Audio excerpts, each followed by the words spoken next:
Hello, welcome to another installment of cool stuff from my collection. This time we're going to take a look at Jim Starlin's Warlock. Now, Adam Warlock begins in the pages of the Fantastic Four, created by Jack Kirby and Stan Lee as a character called Him. He was an artificial being created by a group of evil scientists. His story continues into Thor, and after that, Roy Thomas and Gil Kane will take him and turn him into Adam Warlock, first in the pages of Marvel Premiere, then in his own self-titled book. They would continue his story there as sort of a Christ figure, with the High Evolutionary being God and the Man-Beast being Satan. It would continue in his book for a little while. That book would get canceled with number 8, and then the story would finish in the pages of The Incredible Hulk. After that, it picks up here with Strange Tales number 178. Now, there's a lot more detailed descriptions of Warlock's history and biography online. You can find those, as well as the themes and plot and storyline of this. I'm not going to go into any of that. There's plenty of other resources out there. Instead, what I'm going to do is take a look at the individual books themselves and how they have sort of evolved over time through reprints and representations, and how that sort of parallels the changes in how comic books and comic book reprints in particular have been presented to different audiences over the last 50 years or so. So this is the first issue 178 of Strange Tales. I don't know why they didn't start this in Marvel Premiere the way Warlock did initially, but either way, it's in Strange Tales. And this is a classic 1975 comic book, printed on newsprint with letterpress presses and large dot screen patterns. And of course, one of the key things of these books are things like the ads. You've got the Kung Fu and Karate ads, Origins of Marvel Comics, and yeah, you can see the artwork is really nice. This is a nice copy, but it's newsprint. It's yellowed quite a bit. It would have been much brighter in its day. Grit ad, more karate.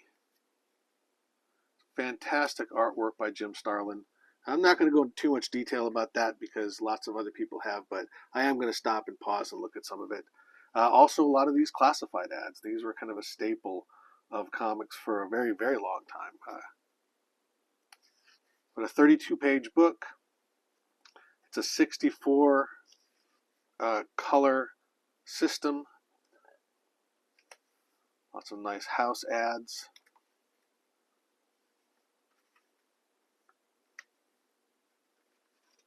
It looks like we've got some color shifts here. This ad in particular would appear in many books. This ad. See what you can get. You can play guitar, be a locksmith. You can buy and sell tons of comics.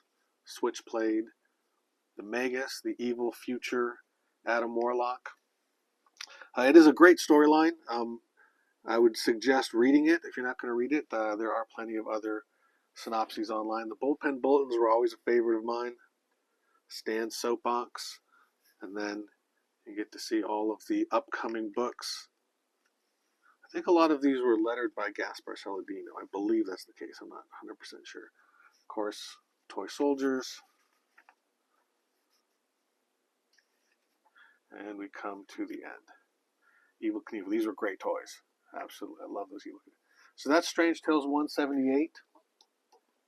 And it would continue into Strange Tales 179.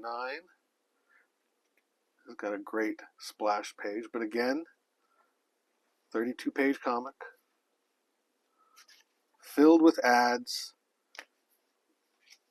Bright colors on dull paper. First appearance of Gamora. I love this splash page. I ripped this splash page off from my own comic. And we'll continue in Strange Tales to issue 181. Still continuing the storyline with the Magus. Again, great ads. Wonderful Jim Starlin art. Now, Starlin also on many of these is doing the colors as well. And this one, I think it's Al Milgrom doing the inks. And eventually, Warlock gets his own book again. Now, it doesn't start over with a number 1. It starts with a number 9. Picks up where the last one left off.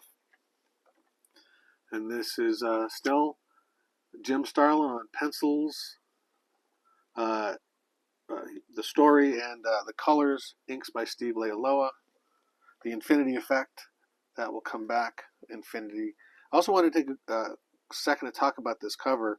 I think this is a great cover, absolutely beautiful illustration, but I love the color hold here.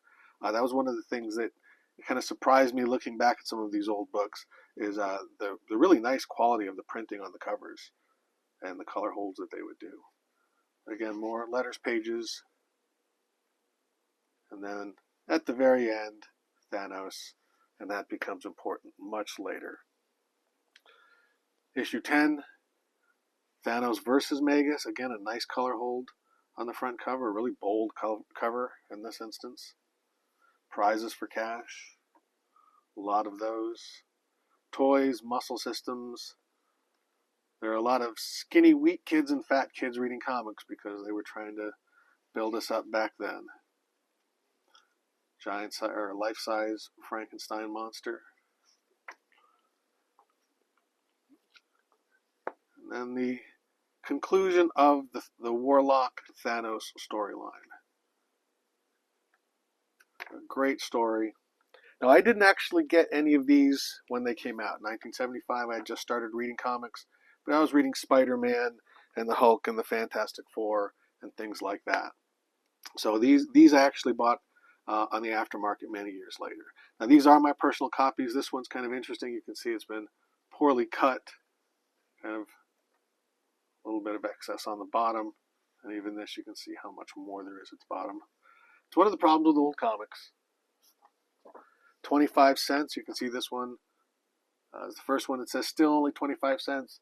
Whenever you saw that burst, you knew that the price hike was coming. This one oddly doesn't have it. But then by the time you get to issue 15, you've got that 30-cent price tag. Now this actually I did get, probably not at the time, but years later. So I've had this for a while, so it's a little bit more beat up. So that was Starlin's Warlock. So it's actually spans, a couple of titles there. It finishes, sort of. And but it was canceled back in 1976 or so. Warlock would pop up again here in Marvel Team Up. I mention this because it's got some great art by John Byrne. And it is often included in these Warlock stories because at the end of, or in this issue, Warlock comes back and he's sort of giant size. This is where he is giant size and winds up shrinking back to normal size to interact with Spider-Man. But this also introduces a couple more of the Soul Gems, which later would be called Infinity Gems, and they would become important both to Warlock and to Thanos and to many of the reasons why we're talking about Warlock still today. Now, Jim Starlin was given a chance to finish his Warlock story years later in 1977 in a couple of annuals. First being Avengers Annual number 7. Again, we've got a really nice color hold on the front. They were big fans of that. Great artwork by Jim Starlin still, but Joe Rubenstein doing the inks. And it's a great combination. Who's doing the colors? Peter Goldberg on the colors. So yeah, this is the Avengers. And this is from 1977. So this would have been, around the time Star Wars had come out. Star Wars might have been out a little bit before this. I'm not sure exactly. I love the old merch ads, the Heroes World ads. Rifles, bodybuilding. A great comic. Avengers Annual 7. And that the first part of a two-part story that finishes up on Marvel 2-in-1, Annual number 2. Now this actually was where I first encountered the story. This is not my original copy. This is a newer copy. Again, we've got some nice color holds. But this is where I first encountered Adam Warlock. Now, I was a fan of the Fantastic Four and of Spider-Man and was a reader of Marvel 2-in-1. So I picked this up, having no idea what I was in store for. I was familiar with the Avengers, but I didn't know who this Thanos was. but he looked really cool. I didn't know who Adam Warlock was, but he looked really cool. And even though this is the end of a two-part story that was the end of a story begun many, many years earlier, I was not lost. There's enough context cues. There's enough backstory and exposition given in thought balloons and things like that I understood it completely. And that's good because that was the end of the story. And that was pretty much the only way you could read this story for a very, very long time. Comics would come out. You could get them as back issues if there was a comic store nearby or through mail order. But pretty much when this stuff was done, it was gone. Except in the 70s, Marvel used to reprint a lot of different titles. And one of those titles was Fantasy Masterpieces, which was reprinting old John Buscema, Stan Lee Silver Surfers. Now, there were a lot of reprint titles. There was Marvel's Greatest Comics, which reprinted the Fantastic Four, Marvel Tales, which reprinted Spider-Man, Marvel Super Action, which was, I think, Captain America and the Avengers, and there were others. Marvel loved reprinting comics. Some would say they were flooding the market, but for someone like me who couldn't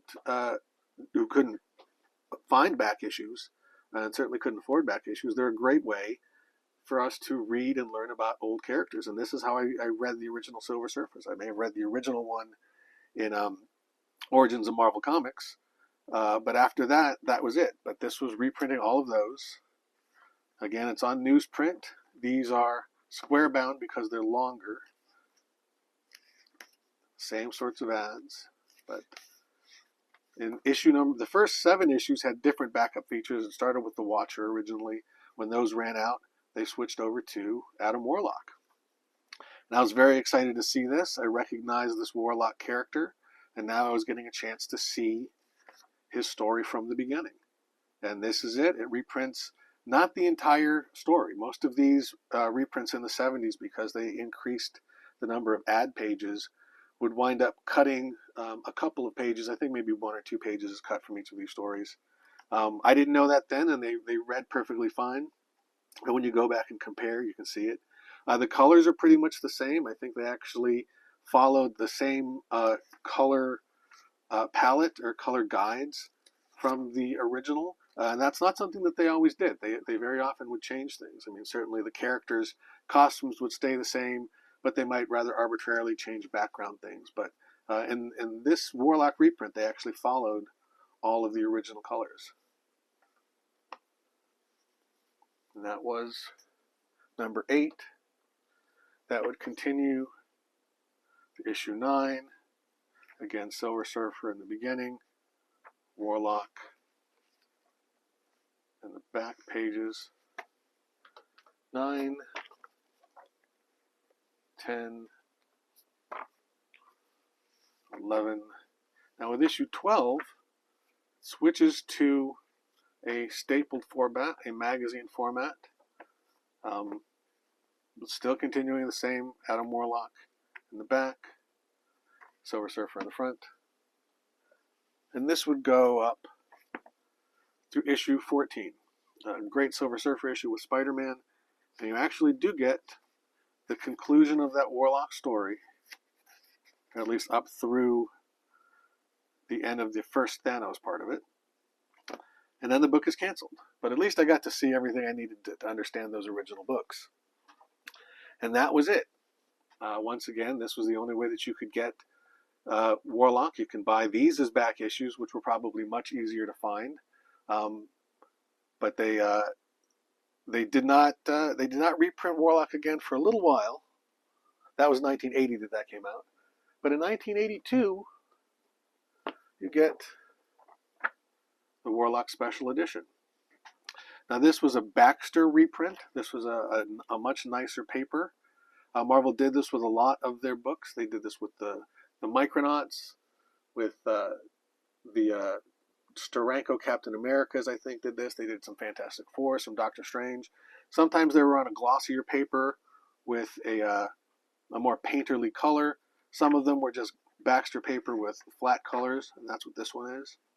The Baxter paper is a heavier paper. It's a whiter paper, although you can't tell from this But when this came out, this was actually a pretty bright white paper. The printing is much better. It's offset printing, so you have printer dots, but they're very small. You can't see them with the naked eye. You have to put it under a loupe. And it's just much richer color. The paper holds the color better. The color has better coverage. And overall, it's a nicer looking presentation for the material. And on this paper, it still, I think, looks pretty great. These were sold in the direct market, so they were only sold in comic book stores. You've got at the beginning this nice front piece and editorial by the editor Al Milgrom talking about Warlock. And you get a full reprint of that first Strange Tales. This doesn't actually cut any content out. So it's Strange Tales, the first 2 issues, 178, 179.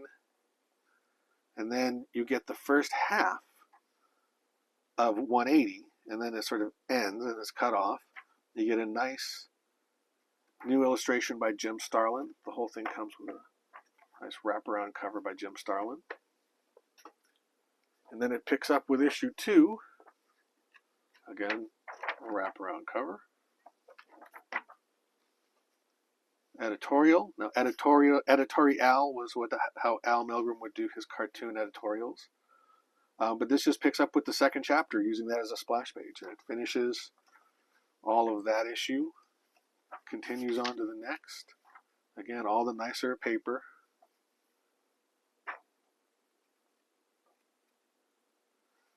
Get Thanos. Reprinting of some covers. A new Jim Starlin illustration. Strange that there's Dr. Strange ad. They must have had a page to fill. And that would be the format for all of these. These would have been released monthly in the direct market. No ads except for that Dr. Strange, maybe a house ad here or there. Cover, editorial. This actually starts at the beginning of the issue. But again, because of the length of these comics, they would actually cut off. Yeah, this one does too. Cut one of the issues in half. Ad for Starlin. Dreadlock there. And then just pick up the next issue. This time this is a brand new splash page that they created just for this book. More editorial. I don't think this has a... No, yeah, so this one they actually they printed a page on the inside back cover. So kind of a strange way to present this material, but I didn't care then. I got to read Warlock, another new illustration. Again, a wraparound cover.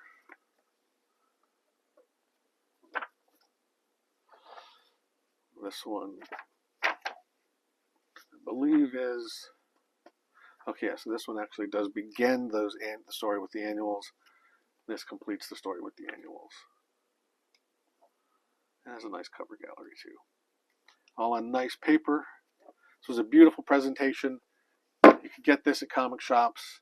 Comic shops would very often buy larger quantities of these because they knew that they could sell them over time. They might bundle them in a bag, sell them as a set.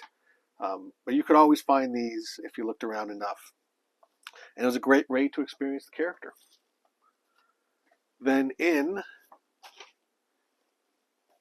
1992, 10 years later, all of a sudden Thanos has come back from the dead. The Infinity Gauntlet is a huge success for Marvel. And Marvel reprints Warlock once again. You can see here before the Infinity Gauntlet there was Warlock. And this is basically a representation of those special editions with a few tweaks. So there's no longer an editorial. This is not Baxter paper. It's better than newsprint. I believe it's Mando paper, so it's a little bit whiter than regular newsprint. It's heavier than newsprint, but not quite as white or not quite as heavy. Sort of an in-between. This is a great paper for this material. But again, this is offset print, so the print quality is really nice. And the contents are exactly the same except for it's only front cover, and you've got ads on the inside back cover, and inside front. And you get the whole series, again, tying into this Infinity logo. New cover by Jim Starlin. Another new cover by Jim Starlin.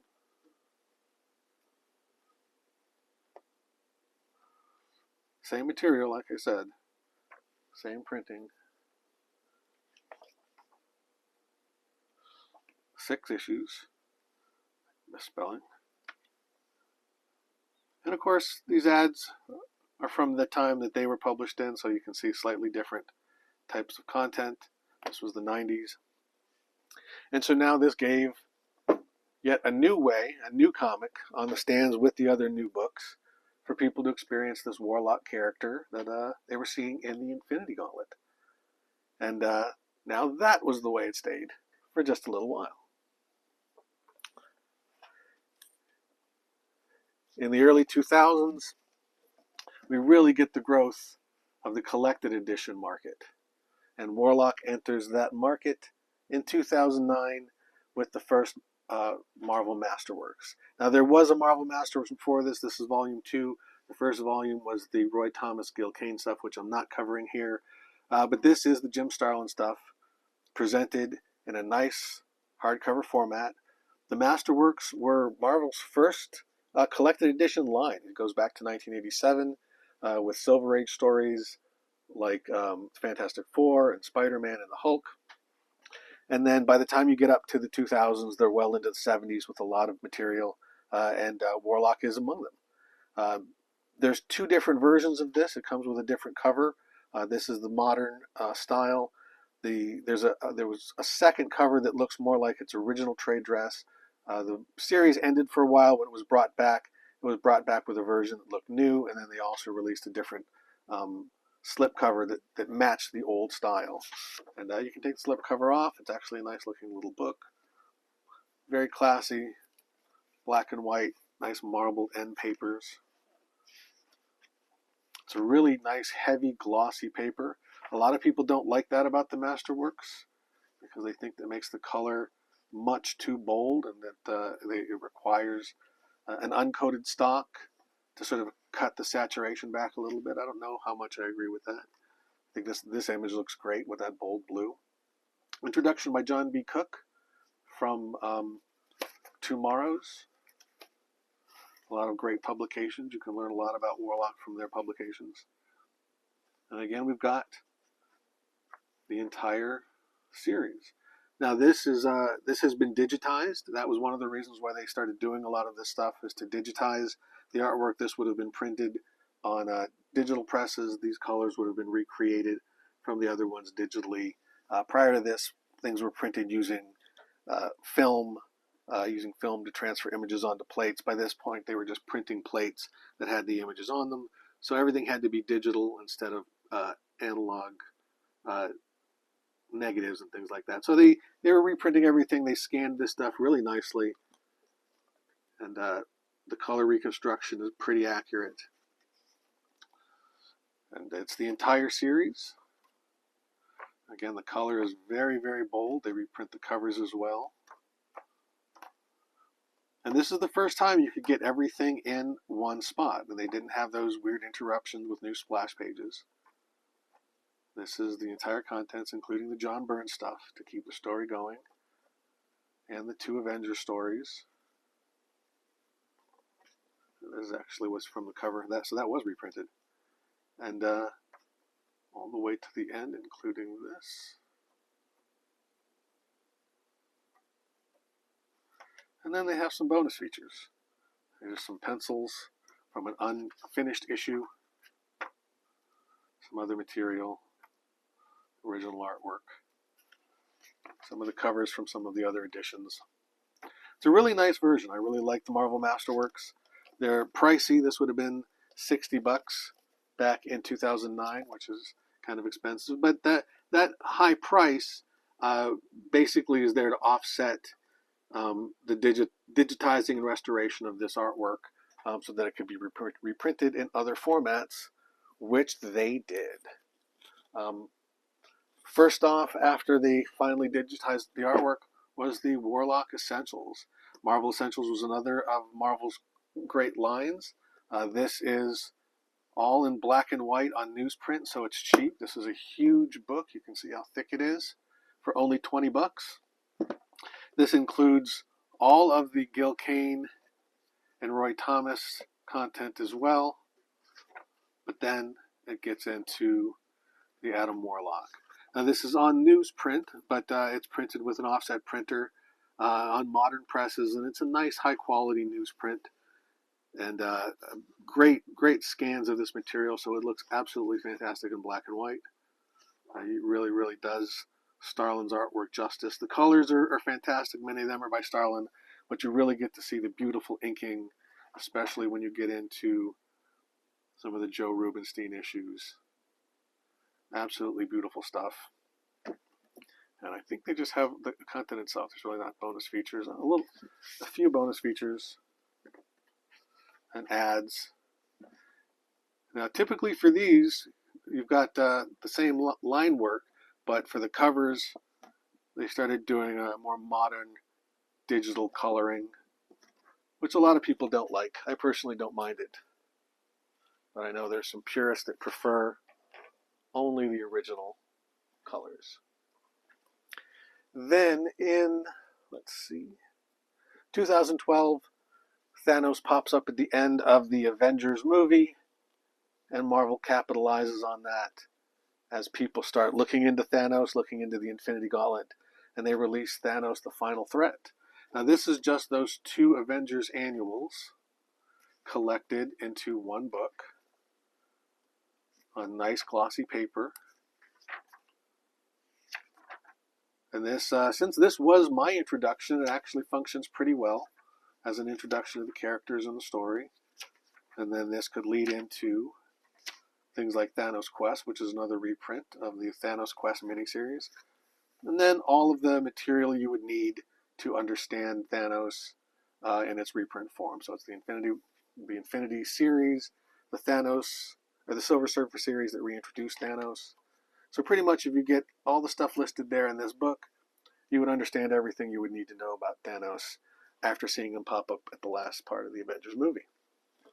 And of course, since now people are interested in Thanos and the Avengers, they release Thanos versus the Avengers in 2013. And this is a trade paperback that collects all of the Thanos versus the Avengers stuff, so it actually is more than just the Starlin Warlock. It begins with the Iron Man content, and then a lot of the Captain Marvel stuff. And this does include more than just Jim Starlin, even though his is at the heart of it. The Captain Marvel stuff as well. And it's got a few other people here. Don Heck, I think, did this. There might be some others.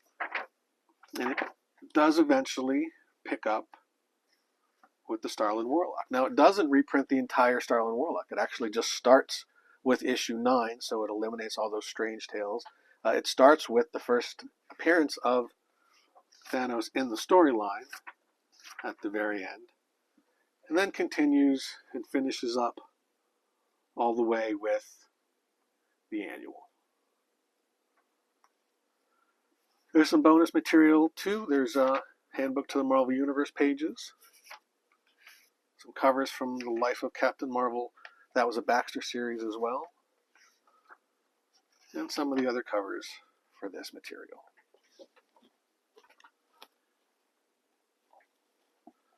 In 2014, Marvel releases Warlock by Jim Starlin, the complete collection.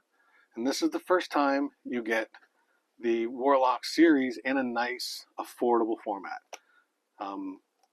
at least in color. Yeah, so $35, not that affordable, but half the cost of one of the Masterworks. But it's the same contents. Nicely designed. It's got some more ads, some iconic images from Jim Starlin. They're pretty nicely designed overall. Great images. But yeah, this is the same printing. Now this is a thinner paper than the Masterworks. You can definitely feel a difference. It's not quite as glossy as well, so there's not quite as much of a shine on it. But other than that, the print quality is exactly the same. The digital files that make it are exactly the same. And it's got Does this one have? Yeah, this one actually doesn't have the John Byrne stuff. So yeah, this is just the Jim Starlin Warlock. The little interlude with Spider-Man is left out, but the Avengers stuff is all still in here, as well as a lot of the same bonus materials that we've seen elsewhere. I think this is new. And now we get to see those new illustrations for the special edition at full size, and all those covers at full size. That's kind of nice. And even the 90s re-release. And then the front and back covers of this particular edition. Kind of strange. And a nice bio of Jim Starlin. Great picture of him.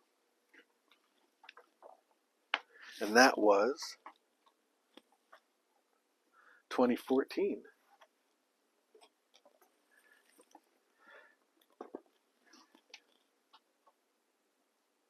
Now in 2018, Marvel comes out with a very, very small version. This is Avengers vs. Thanos. And this is kind of a kid's digest. It's printed on newsprint. Now it's also a wide variety. Like, I don't know why there's a non-Thanos Avengers story, but it gives you a little Silver Age Avengers, and then Thanos from Iron Man, some other Thanos Avengers stuff. But then you get that 2-issue series as well, and some newer modern stuff. This is a nice format for it. I wish they actually had more than just those 2 issues. I wonder if Marvel will put out their new smaller trade paperback size, if Warlock will wind up there. If it does, I will get that and probably add it on to this video.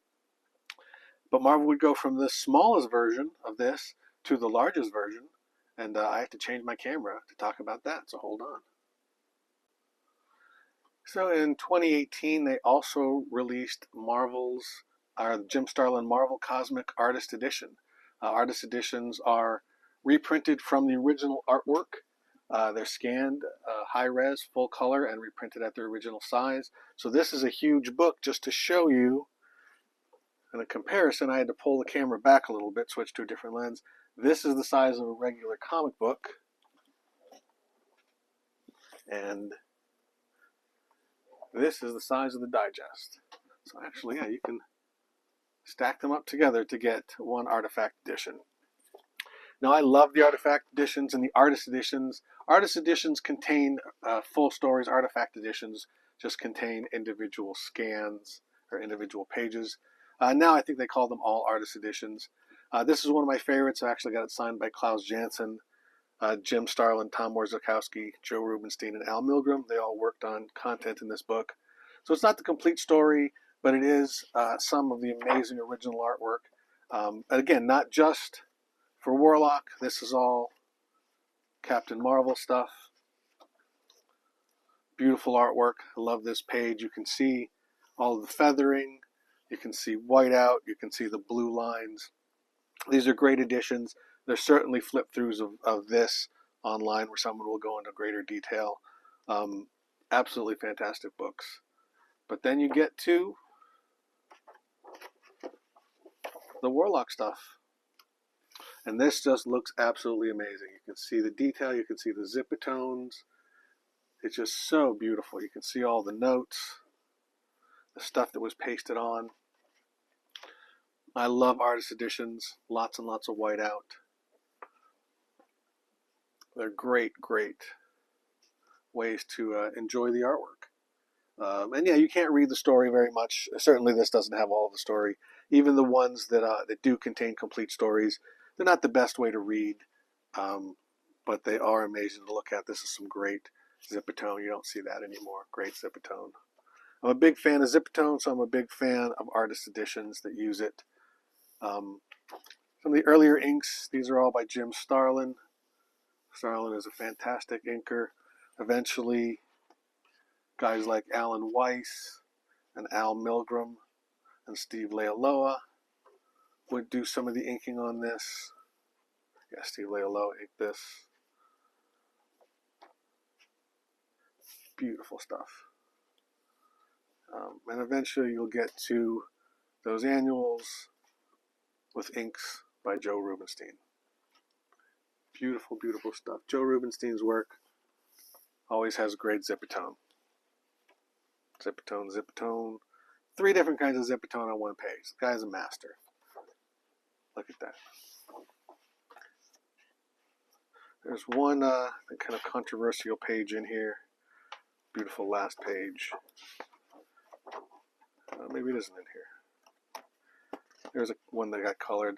Some great stuff. I love how some of the covers you've got all of the trade dress still intact, but then with some of the others you don't. So that's the artist edition. I'm going to switch back to the other camera.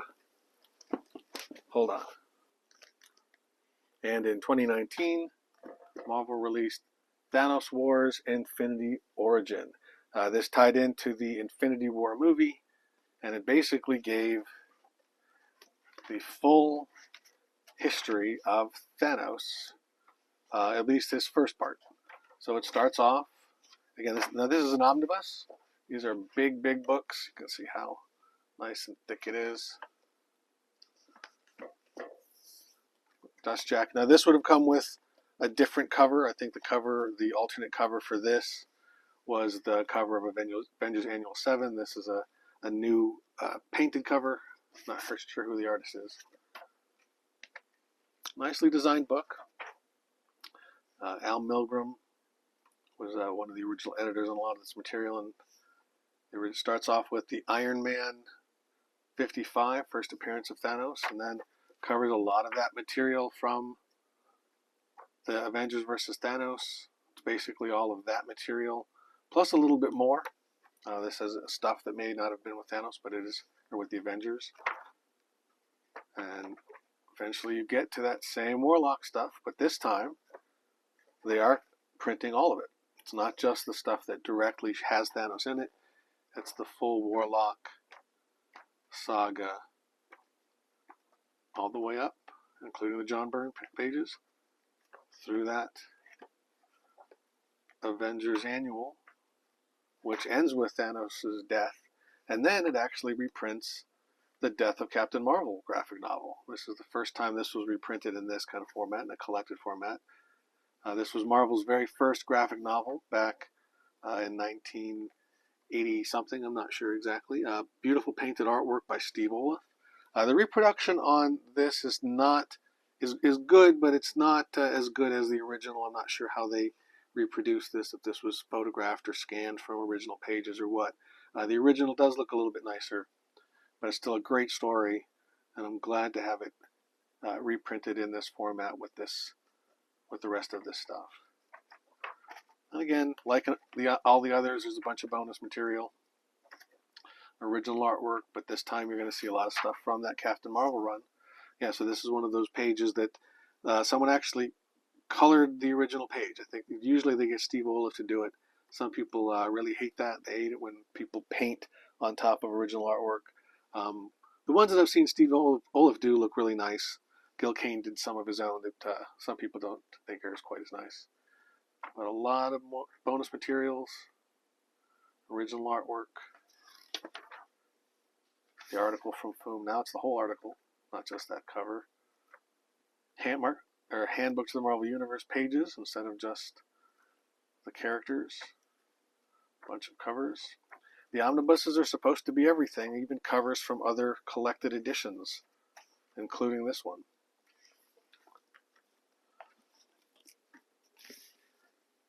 And so, in addition to omnibuses, Marvel has another format called a gallery edition.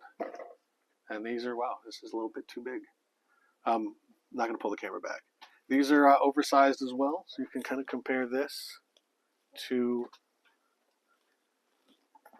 the original trade paperback. Smaller than an artist edition, but larger than a regular comic. Now this, for the first time, you've got this nice original color. Like this is the original flat color from this image. There's no dust jacket. It's actually just printed on, and it's the whole story. You can see it's a pretty decent size, but it's, other than that, it is essentially the same content as the trade paperback, just in a bigger format. This is a glossy paper, and this is a nice heavy paper. This is really just like a large version of that Masterwork. Does it include the John Byrne? No, it is just the Jim Starlin stuff. So it is just this trade paperback blown up.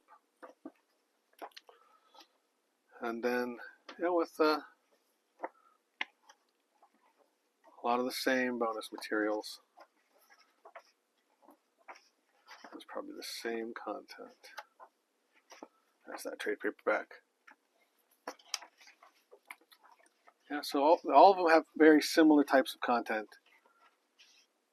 depending on the page count that they are shooting for. But yeah, that is the gallery edition. And then next up, so that was in 2021. Next up in 2023, Warlock gets his own omnibus. Again, nice, big, giant sized. This also had a different cover, the cover of the Gil Kane, the first issue of Marvel Premiere that Gil Kane had done, is the alternate cover. But yeah, this is the Warlock omnibus. Again, it's that nice glossy paper. This is oversized a little bit. You can see it's just slightly bigger than a regular trade paperback. And this collects everything going back to those first appearances in the Fantastic Four and Thor, and then those Marvel Premiere, Gil Kane and Roy Thomas. Now the omnibuses are actually a slightly thinner paper than you got. It's still glossy, but I think to get this many pages, they have to go with a slightly thinner. It's still very firm, still very opaque, very bold, bright color. Includes the Hulk issues, and once again, we're back. That beautiful Jim Starlin content. Now this does include, the omnibuses tend to have a lot more. This does include the John Byrne storyline. And then it does conclude, or it does have the two Avengers annuals, but then it goes a little even beyond that. And it includes some additional material from the Defenders. And then from Marvel 2-in-1, featuring her, and kind of a resurrection of Adam Warlock, and then a bunch of other Warlock-related stuff. Some original artwork from the Kirby pages, original design by John Romita, adds sketches by Gil Kane. So yeah, because of the Gil Kane stuff, there's going to be some new bonus materials in here.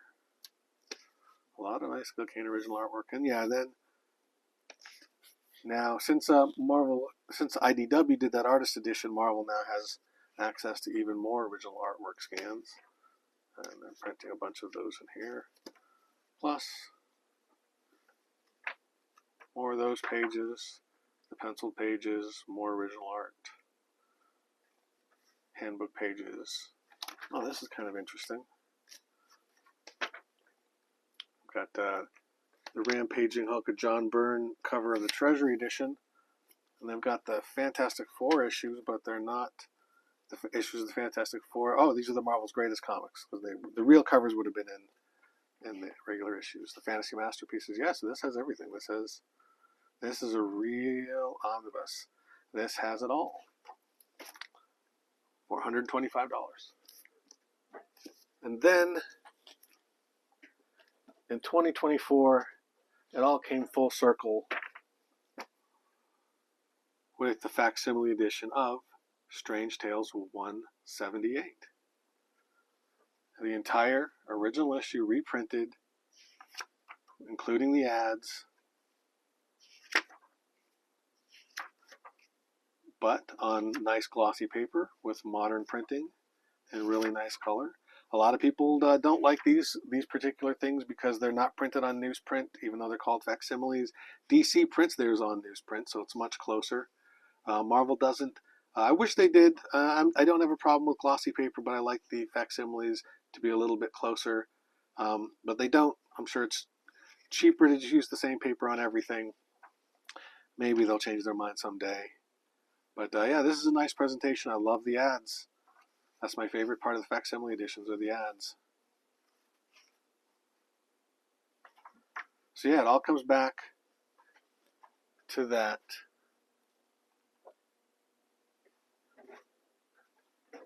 Strange Tales 108. Those are all the presentations of Adam Warlock through the years, or the Starlin's Warlock, that is. As you can see, Marvel has evolved many different formats, many different audiences. Some of these are expensive premium books, oversized books, books aimed at collectors and art collectors, as well as just cheap reprints for anybody who just wants to know who that purple guy was at the end of the Avengers movie. And you'll see this through a lot of different stories. This is one of the many perennials that there are in comics. There's the Dark Phoenix saga. There's the Demon in a Bottle at Marvel. Things like Secret Wars, and certainly at DC, Dark Knight Returns and Watchmen and Kingdom Come. And all of those things have been reprinted many, many times in different formats for different audiences. And I hope you take a look at a bunch of them. But we're starting out here with Adam Warlock. I hope you enjoyed it. And there's one more quick look I want to take in a second, but I got to change my camera again.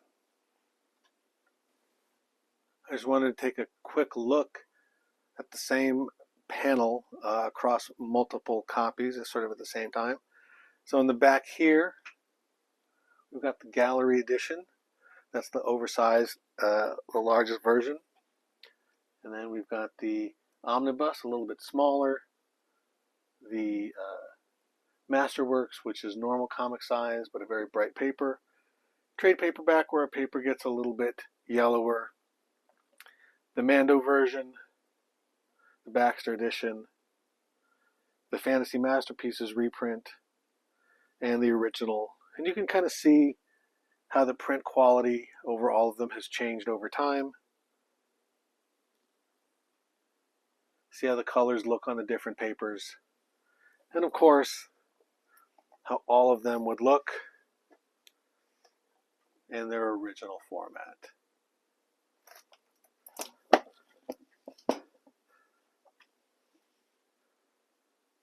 That's my look at Jim Starlin's Warlock. I hope you enjoyed it. I hope to do some more of these in the future. And in the meantime, check out my comic at lastabraxton.com. Thanks.